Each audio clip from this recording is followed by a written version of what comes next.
Fivaliana trany no iarahantsika indray amin'ity anio ity ary faly mitsidika ny tokantranonao sy ny toerana misy anao amin'izao fotoana izao. Ny fiadanan'ny tompo anie ho aminao sy ny ankonanao. Ry rahalasaina bavy malala, ry ray aman-dreny malala, ry zoko malala, ry zandry malala. Ny fotoana tahaka izao dia zava-dehibe tokoa ny fiaraha-mivavaka ary ilaintsika izany mifampivavaka izany mba hatanteraka ny sitrapon'Andriamanitra eo amin'ny fiainantsika. Misy lehilahy iray izay mangataka vavaka amin'ny teny ity. Andaontsika hiaraka iombom-bavaka ka hanatanteraka ny sitrapony any Andriamanitra. Andriamanitra rainay eo. Andriamanitra rainay amin'ny alalan'i Jesosy Kristy. Ray be fitiavana, be famindram-po. Ray eo mamindra-fo mamilany alokay.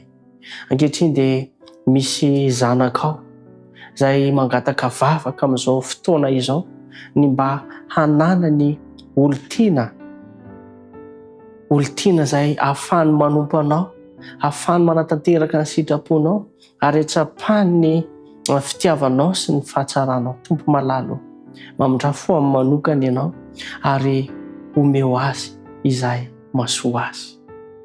Mangataka vavaka ihany koa izy mba hatsapany ny fitantananao, ny fiainany koa meteza ianao, hanenerinao eo amin'ny fiainany isan'andro san'andro ary ampiozy mba hatoky anao, hatakatra ny sitraponao ary ayanaiky ihany koa ny fitantanana. Omeo azy ny fankatoavana feno, omeo azy ny fiadanam-po sy ny fiadanan-tsaina ary aoka ahatsiaro fa eo anila mandrakariva ianao.